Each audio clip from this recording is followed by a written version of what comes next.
Fala turma, começando mais um vídeo aqui no meu canal. Meu nome é o Aleph e eu produzo conteúdo aqui para o YouTube. Todos os dias eu posto vídeo de análises, de comentários sobre futebol, uma visão totalmente diferente desse esporte que nós todos amamos e principalmente as minhas observações, aquilo que eu enxergo dos jogos. Aqui a gente tem futebol nacional, europeu. Basta você dar uma olhadinha aí nos meus vídeos que você vai ver a gama diversa que nós conversamos. Eu peço você para se inscrever no meu canal, me ajudar a bater a meta de 1000 inscritos e eu conto com a sua ajuda. E se você gostar desse vídeo, eu peço que você também curta.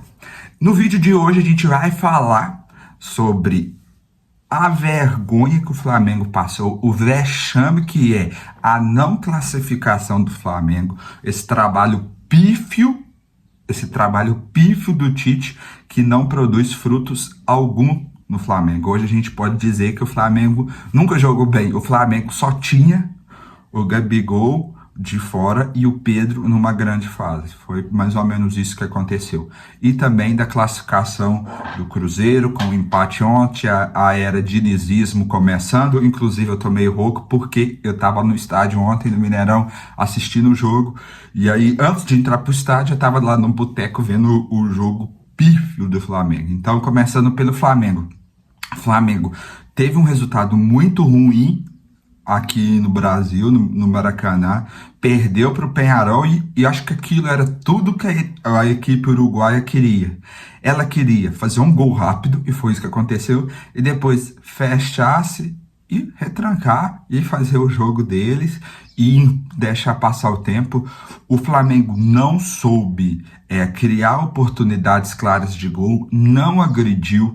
O Tite teve uma postura covarde, ele jogou para si uma responsabilidade que talvez não precisasse. Ele disse: não, eu prometo que na próxima partida nós vamos fazer gol, nós vamos se classificar, e foi para o Uruguai e empatou. A partida de ontem foi uma partida sem criatividade, Arrascaeta muito mal, quem entrou não resolveu, De La Cruz muito abaixo. De La Cruz até a Copa América era, vamos dizer assim, junto com o Pedro, o principal jogador do Flamengo. Eu não sei o que aconteceu com o De La Cruz, que depois que ele voltou da Copa América, ele é outro jogador com uma função e um impacto no time totalmente diferente. E pelo visto ele tem um lugar cativo ali no meio de campo. A Arrascaeta muito mal, fazendo um jogo que a gente não está acostumado a ver. E aí entra num ponto que eu quero falar com vocês, que eu acho que o Tite é um técnico muito subestimado. Porque ele treinou a seleção brasileira e a seleção brasileira sempre teve bons resultados nas eliminatórias, campanhas históricas, maior nível de pontuação, maior nível de vitórias.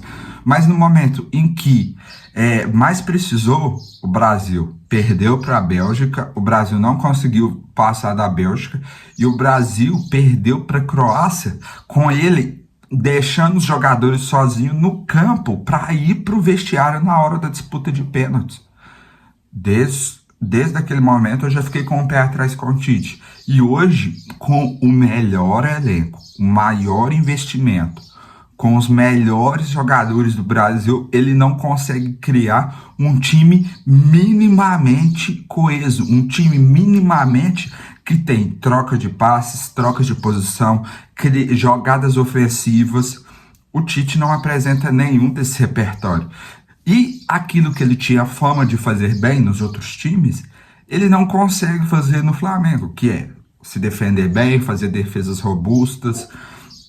Ele ainda tem indecisões na lateral. Então, na minha opinião, não pelo time que passou, porque o Peñarol é um time grande, assim, historicamente falando, 5 Libertadores, o maior time do Uruguai, tudo, mas tecnicamente, por investimento, o time do Libertad está muito aquém de quem é o Flamengo. Era obrigação do Flamengo passar. Era obrigação do Flamengo fazer no mínimo um gol.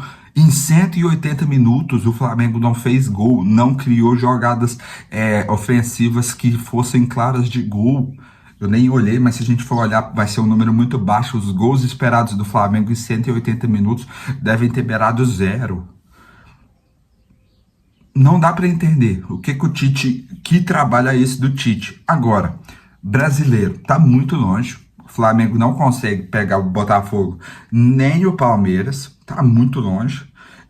O Flamengo, agora, a briga do Flamengo é ali na parte para continuar no G4, para ir para Libertadores direto. E tem a Copa do Brasil contra o Corinthians. E passando do Corinthians, tem a final contra Atlético ou Vasco. Então a única esperança ainda para salvar o ano é a Copa do Brasil. Agora me fala, em momento, no último mês, quem tá melhor, Flamengo ou Corinthians? Quem chega como favorito por momento? Corinthians, na minha opinião. O Corinthians melhorou demais seu futebol, reforçou, tá com o apoio da sua torcida. Então o Corinthians pode ser uma grande pedra no sapato do Flamengo conquistar. E aí o ano do Flamengo fica no limbo novamente, como foi ano passado, e nova presidência chegando, vamos ver. Na minha opinião, o trabalho do Tite é pífio e foi uma vergonha o Flamengo ter sido eliminado pelo Peñarol. Ele ter chegado na semi e ter caído pro Botafogo, tudo ok. O Botafogo tem um investimento perto do Flamengo, o Botafogo é um rival, é time brasileiro. Agora, Peñarol, com esse futebol horrível que se apresenta. Porque o futebol deles é fazer um gol e se retrancar. Eles empataram com o Atlético aqui, né, na fase de grupos e ganharam lá. Mas também era na época que o Atlético estava numa fase muito ruim. Não tem explicação. O Tite tem que se explicar para a torcida, a diretoria do Flamengo tem que se explicar para a torcida, porque, na minha opinião, foi um vexame. Foi um vexame desde a fase de grupos, quando quase que o Flamengo é eliminado pelo Palestino. Eu nunca tinha ouvido falar desse time, Palestino. Mas é isso, qual que é a sua opinião sobre isso? E agora falar só um pouco aqui do Fernando Diniz no Cruzeiro. Ontem fui no estádio assistir, 2 dias de treino, já deu para ver a impressão do Diniz, que é de aproximação, saída tocando desde de trás. Eu até gravei um vídeo, eu vou deixar aqui para você dar uma olhada. O Cássio jogou bem com os pés, não comprometeu em nada. Assim, na minha visão, eu acho que o Fernando Diniz pode dar certo no Cruzeiro. Não sou totalmente otimista, porque o Fernando Diniz é muito 880. Ou ele dá certo ou ele dá errado, ou ele tem uma fase muito boa, e aí quando as coisas começam a dar errado, ele dobra a aposta, ele triplica a aposta do estilo de jogo dele. Isso vai lesionando o jogador, isso vai tirando a confiança da equipe. E depois acontece o que aconteceu no Fluminense, acontece o que aconteceu no Paranaense, acontece o que acontece no Vasco. O trabalho dele começa aqui e depois decai. Mas assim, taticamente já deu para ver a impressão dele. O Cruzeiro empatou, já tinha vantagem de 2, depois dominou o primeiro tempo inteiro. Depois, no segundo tempo, teve um jogador expulso, né, o Lucas Romero, e aí o Libertad veio para cima, mas uma chance clara depois do gol lá que o Cássio fez um milagre. Mas já deu para perceber, né, os primeiros passos do Diniz, né, de uma coisa assim que no campo você enxerga melhor, né? Na televisão às vezes você não enxerga nisso. Cara, ele de fato aglomera todo mundo de um lado do campo. Ele aglomera 8, 9 jogadores de um lado do campo. E essa bola virada pro outro lado, quando dá certo, o ponta ou o lateral que tá do lado oposto, cara, ele tem muito espaço para correr. Ele tem muito espaço para progredir com a bola. E sempre o time adversário é pego de surpresa, né? Então, na televisão dá para perceber isso, mas pessoalmente você vê como que isso gera superioridade de campo, né, de espaço e também de velocidade para o jogador ter. Então, acho que foi uma estreia boa. Cruzeiro fez o básico, agora pega o Lanús. Cruzeiro também é favorito contra o Lanús, que foi também um jogo horrível. O Lanús passou nos pênaltis. E vamos ver como que vai ser, né? Acredito que o Cruzeiro tem tudo para chegar na final. E aí na final os dois times, tanto o Corinthians como o Racing, são times assim bem superiores a todos os outros times que o Cruzeiro pegou, né? Até mesmo o Boca. O Boca estava muito ruim, né? Uma fase muito ruim. Então vamos ver.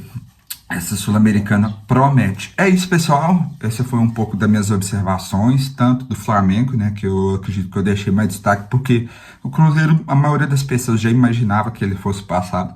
E, de fato, o Flamengo foi uma vergonha, uma decepção. Diga aqui nos comentários se você concorda comigo. E se inscreva no meu canal, me ajude a bater a meta aí de 1.000 inscritos. E se você curtiu esse vídeo, se você concorda comigo, deixa aqui o seu like, que é muito importante para que o meu canal chegue para mais pessoas. É isso, pessoal. Até o próximo vídeo e tamo junto.